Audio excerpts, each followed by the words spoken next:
it's Rebecca here from Precious Pages Papercraft, and today I'm designing a layout for SpiegelMom Scraps. And this month we're focusing on acetate. So as well as your sparkly sequins, SpiegelMom also stock a wide range of adhesives and also acetate, which you need to make sequin shaker pockets. So that's what I'm going to do with it today. I've got myself a cut file here, and I'm going to turn each of the little kind of rectangles you see there into a rainbow of shaker pockets. So for my red sequins, I'm pulling those from the North Pole Mix and Late Summer Thoughts. For orange, I'm using Rusted Fence and Home Sweet Home. Moving on to yellow, I've got Frosty Evergreen, and I'm also going to pull some yellow from Home Sweet Home, so I've got a variation in sizes. Then moving on to green, I'm going to use Frosty Evergreen and Winter Woods. Then blue, I've got Deep Blue Sea and Fern Gully. And I think I also pulled some of the greens out from that as well. And then purple, I've got Fern Gully and the Wild Whisper Purple Punch mix. And then finally, for the pinks, I'm using Carnation Bouquet and Perfect Moment. And it does take me a long time to sit at my desk and pull out all the colours I want from the mixes. So I do skip through that process. There was no point me doing it on camera. You'd be here forever listening to me waffle on. But I am pulling out reds from ones, oranges from another, and making my own little kind of individual coloured mixes. And each colour will be made up of various shapes and sizes and tones of colour, as you'll see in a minute. So I've started my shaker pocket by adding loads of red line tape to the back of my cut file. This cut file was a bargain. I think it was 37p from Silhouette Design Store, and it's perfect for shaker pockets. And I've cut it from wood grain patterned paper, then put that red line tape on the back. That worked well around the sort of inside edge and outside edge, but those bits in between the sections were quite narrow, so I'm using a really thin double-sided tape for that. And then to the back of that, I'm going to stick my acetate. Now I could have done it as one whole sheet of acetate, could have like cut the circle or cut a big square and then trimmed it down, but I thought that was quite wasteful of my acetate. So instead of doing that, I am cutting individual rectangles to sit behind each one. So it does take me slightly longer, but it just means I'm not being quite as wasteful. And like I said, you can get your acetate from SpiegelMom, so you can add it to your basket at the same time as shopping for your sequins, which is perfect. I'll pop a link in the description box below. That will take you to the store and it will give you a 15% discount. If for some reason your discount doesn't apply at checkout automatically, you can just pop the code Rebecca15 in the discount code box with that link and you'll get 15% off. I know somebody had a bit of trouble recently, the discount wasn't applied automatically, so if you just pop the code Rebecca15 in, you will get 15% off your entire order, and that will work on sequins and your adhesives and your acetate. I think the only thing it's not valid for are sequin pre-orders, so like next month's sequins, if you want to pre-order them. The code will work on everything else in the store apart from the pre-orders.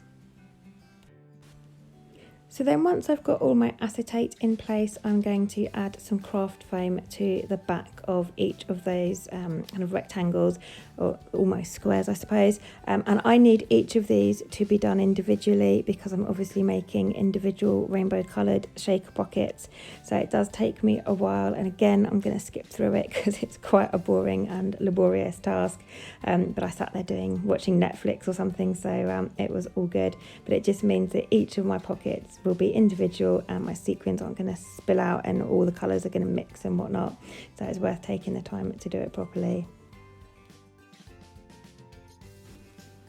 And there we go, as if by magic. Now I had to leave this overnight, so once I put all that craft foam on the back, I then popped my sequins in, and because I'd turned my shaker pocket over, I put my sequins in going clockwise, and I should have done them anti-clockwise, because then obviously once I've turned it back over, my rainbow now goes anti-clockwise. Big slap on the head for me, but never mind, it's still rainbow colours, it's still pretty, it's still sparkly and gorgeous. It's just that my rainbow goes anti-clockwise instead of clockwise, which if you've got OCD like me, it bugs you a little bit, but hey ho, these things happen. But yeah, so I've popped all my sequins in individually, and then I've applied some glossy accents to the back of the foam, the craft foam. Then I popped a sheet of A4 card on top, and I put a few heavy boxes on top of that and left it overnight to make sure that that was dry before I turned it over, because I didn't want all my sequins falling about, going everywhere. So yeah, that got left for probably 24 hours by the time I got back to my desk, and I love how it looks. And then I just trimmed that white cardstock down, being careful to cut the little bits out where you can see that I've got those little holes in my view. I'm sure this is called a viewfinder. I'm sure that's what I popped in at Silhouette Store. But yeah, I wanted those little holes to be see-through, so I had to cut the white card from them. And then before sticking it down to my background, you saw I've just added a little bit of colour. I've used a distressed oxide in broken china, and I used a blending brush just to add that. Drew around my cut file so I knew where to put the ink, and I just wanted a very small amount of ink showing. I didn't want to go mad with mixed media, but I just felt like I needed something for that to sit on.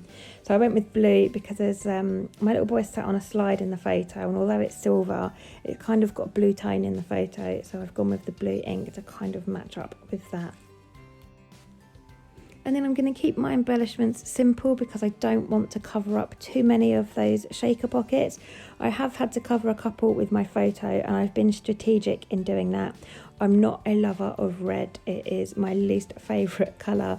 So I was careful to place my photo over the red section so that I've got all of my favourite colours still showing. And I had two of each, two shaker pockets in each colour. So I have still got one red one showing, but I had to cover a colour up with my photo, and red was the unlucky candidate, I'm afraid.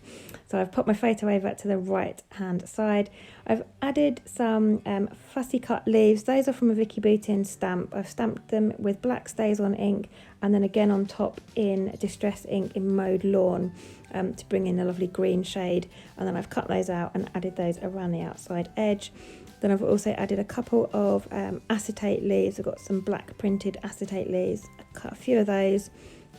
I've got some butterflies that I cut from a really old Paige Evans paper, and then I'm finally finishing off with my title, and this is courtesy of Bramble Fox. It's one of their acrylic perspectives, so I'll pop a link in the description box to their store as well. But I just love the way that the white pops against the background of the cut file with that wood grain, and with all the colours of the rainbow. I just think the white really stands out, so that was the obvious choice for me.